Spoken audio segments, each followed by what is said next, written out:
запрашаем на экскурсию «Хочу чыгуночники». И вы доведаетесь прав. Широкий спектр специальностей чыгуночников, характер и умовы их працы. Запотребованность экономики країни у спеціалістах певної професії. Професійні потребування та особистих якостей у чоловіка. У яких установах можна набути професію. Роль у молоді у галинах этой профессии и махчимости ее профессийного роста. И многое-многое. Знайомство з професіями чыгуначнікаў адбудзецца падчас экскурсій з наведаннем станцыі Міхнычы, Мінск-Пасажырскі. Ну і, канечне, нас чакае 30-хвіліннае падарожжа на адным з сучасных відаў чыгуначнага транспарту гарадскіх лініях. У гісторыі станцыі Міхнычы, Мінск-Пасажырскі шмат агульнага. Сёлета станцыі Міхнычы, Мінск-Пасажырскі азначае сваё 145-годдзе. Гэта адны з першых чыгуначных станцый Лібава-Роменскай чыгункі, будаўніцтва якой прызначана было звязаць урадлівай мясцовасці Украіны з марскімі партамі Прыбалтыкі. 14 студзеня 1873 года быў уведзены ўчастак чыгункі Мінск-Вілейка са станцыі Мінск-Пасажырскі. А 16 верасня 1873 года участак Мінск-Бабруйск са станцыі Міхнычы. Менавіта чыгуначнікі былі першымі жыхарамі нашага населенага пункта. Для іх сем'яў на станцыі будаваліся пуцейныя казармы, у якіх пражывалі абслугоўваючы персанал станцыі, пуцёвыя абходчыкі, рабочыя, грузчыкі. Можна ўявіць, як хваляваліся міхнычскія чыгуначнікі ў ноч на 22 снежня 1904 года, калі на станцыі спыніўся цягнік апошняга цара расійскай імперіі. Аб гэтым сведчаць цэрткі з дзённіка Мікалая II. Уся гісторыя чыгункі неад'емна звязана з гісторыяй нашай краіны, з рэвалюцыйным рухам, войнамі, з аднаўленнем і развіццём эканомікі. Менавіта ад тэхнічнага ўдасканалення чыгункі залежаў характар і ўмовы працы як у мінулыя часы, так і сёння. І калі чыгуначнікі станцыі Міхнычы 100 гадоў таму назад у найцяжэйшых умовах выконвалі ўсю працу ўручную, то мадэрнізацыя, аўтаматызацыя, інфарматызацыя чыгункі, асабліва апошнія 10-годдзі, здзіўляе. У адпаведнасці з кожным годам узрастаюць прафесійныя патрабаванні літаральна да ўсіх спецыялістаў чыгуначнага транспарту. Сёння беларуская чыгунка – лідар нацыянальнай сістэмы перавозак. Патрэба ў чыгуначных працаўніках працягвае няхвільна расці дзень ад дня. Найбольш распаўсюджаныя чыгуначныя прафесіі – машыніст лакаматываў, пуцёвы абходчык, дзяжурны па станцыях, дыспетчар на цягніках, праваднік пасажырскіх цягнікоў. Розныя прафесіі чыгуначнікаў маюць розную аплату і неабходны ўзровень прафесійнай падрыхтоўкі. У дарэвалюцыйнай падрыхтоўкі кадраў падыход да навучання быў вельмі сур'ёзны. Навучанне падзялялася на класнае, якое доўжылася 3 гады, і стажыроўку. У Савецкім Саюзе у свой час была пабудавана дасканалая сістэма падрыхтоўкі чыгуначных кадраў, якая ў цэлым захавалася да гэтага часу. Сёння у Беларусі чыгуначнікаў рыхтуюць мінскі і аршанскія каледжы. У Гомелі, Брэсце ёсць і каледжы, і ліцэі. Тэрмін навучання знаходзіцца ў прамой залежнасці ад складанасці і сферы дзейнасці работы. Можна пайсці вучыцца ў Беларускі дзяржаўны універсітэт транспарту. Сярод найбольш папулярных кваліфікацый кіраванне электрычнага транспарту з чыгункі, праца з дарожнымі сродкамі і абсталяваннем. Кожны дзень праз станцыю праходзяць сотні вагонаў, тонны грузаў, тысячы пасажыраў, а кантралююць гэты рух усяго некалькі чалавек. На станцыі Міхнычы ў дадзены час працуе 300 чалавек, начальнік станцыі, 6 дзяжурных па станцыі, білетныя касіры і іншыя. За грузовую гаспадарку отказывают товарные кассиры, прямоздатчики груза и багажа. Как называется ваша профессия? Моя профессия называется дежурный по станции. Простите, а то, что у вас в руках, как вот этот знак называется? Это называется жезл, он служит приветствием для машинистов поездов. А почему у него разные стороны? Красная сторона – это когда поезд останавливается, белая – это когда он следует без остановки. Спасибо. Наш населены пункт з'явіўся на карце краіны дзякуючы чыгунцы, але і горад Мінск з ім развіццём, ростам насельніцтва абавязаны ў таксама чыгунцы. Працягваць нашу экскурсію мы нездарма будзем на чыгуначным вакзале сталіцы нашай краіны. Адрас Мінскага чыгуначнага вакзала – плошча Прывакзальная 3. А ці ведаеце вы той факт, што ў гісторыі Мінска было два вакзалы. Першы знаходзіўся на тым месцы, дзе на дадзены момант знаходзіцца універсітэт культуры і мастацтваў. Ён быў пабудаваны ў адзін год з цэнтральнымі вакзаламі Нью-Йорка, Прагі і раней, чым у шматлікіх еўрапейскіх сталіцах. Называўся Аляксандраўскі. Якраз гэты вакзал прыняў першыя чыгуначныя цягнікі з пасажырамі. І далей менавіта сюды прыязджалі такія знакамітыя персоны, як імператар Мікалай II, Іосіф Сталін і іншыя вядомыя асобы. Працаваў вакзал да 1928 года. Але галоўная вакзальная гісторыя Мінска ўсё ж такі належыць не яму. Чыгуначны летапіс сведчыць, што асноўныя будынкі вакзала, які называўся Віленскі, пабудаваны ў 1873 годзе з ввядзеннем у эксплуатацыю. Спачатку гэта быў невялікі драўляны домік, які перабудавалі ў каменны будынак толькі да пачатку 20-го стагоддзя. Вельмі маляўнічы дзерам з двумя невялікімі вежамі ў цэнтры. 1940 год стаў годам рэканструкцыі вакзалу, калі ён набыў рысы некласіцызму. Аднак, падчас Вялікай Адчыны ён быў разбураны. У савецкі і новы гістарычны перыяд вакзал не раз дабудоўваўся і змяняў свой погляд.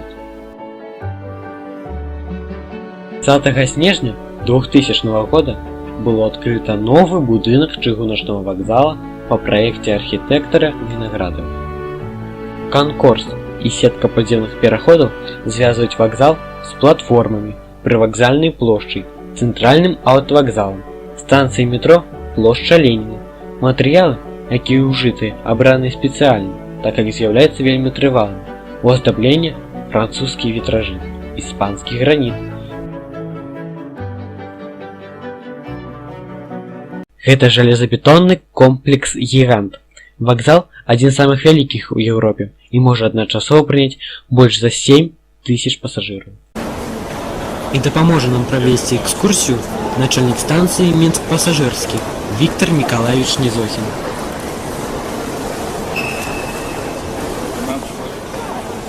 Находимся мы на рабочем месте диктора у нас.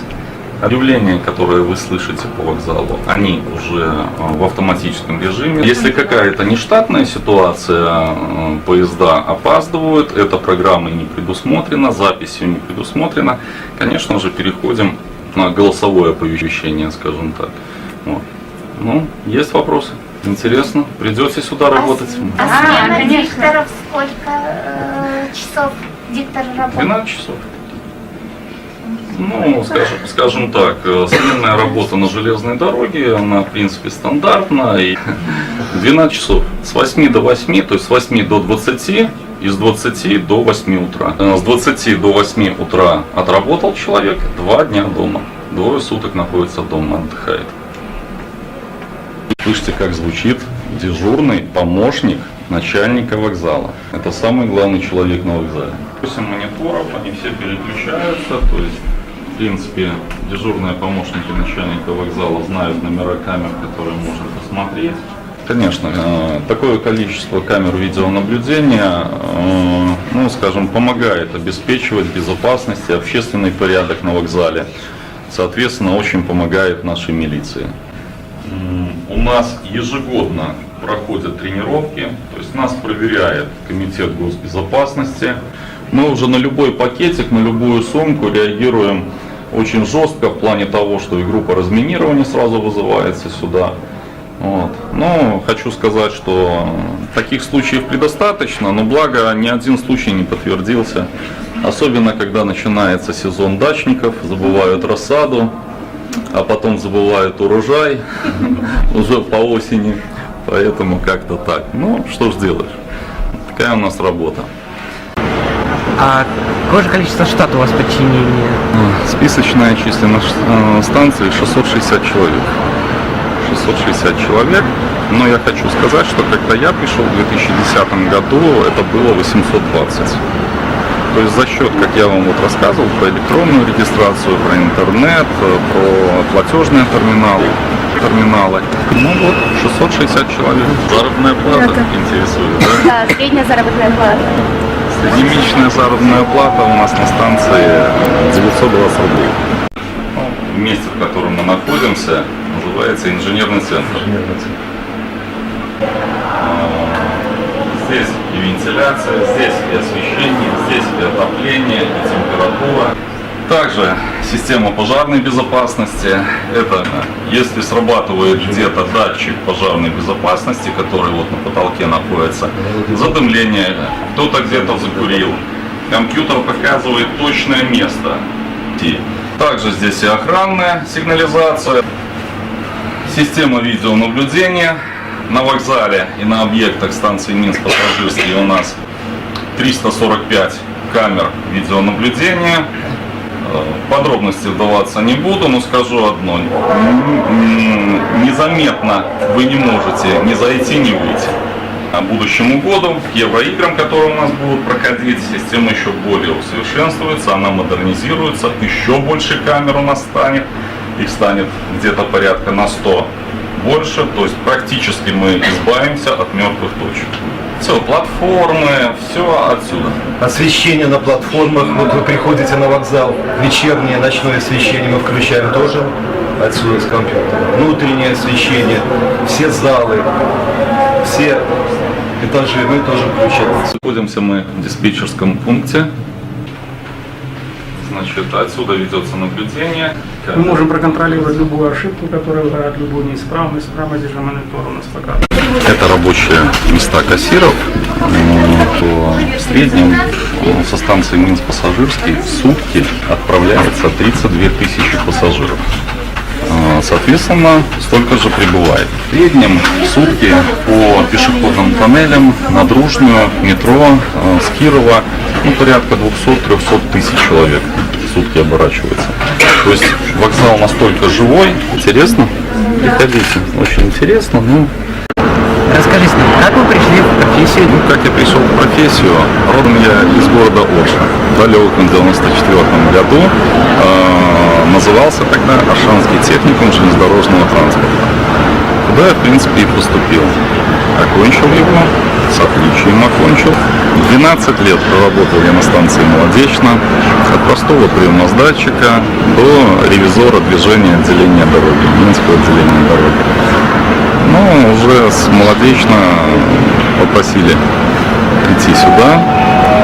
Пришел я сюда в 2010 году главным инженером. Пока работал в Молодечно, еще закончил и Московский институт инженеров транспорта. Да, значит, сейчас учусь уже вот последний год, буду доучиваться в Академии управления президента. Начал работать, стало интересно, я прошел определенные ступеньки, был дежурным по станции, был маневровым диспетчером, был помощником начальника станции по безопасности движения.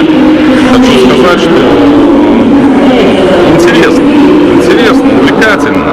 Это действительно мужская работа. Счастливо. До свидания.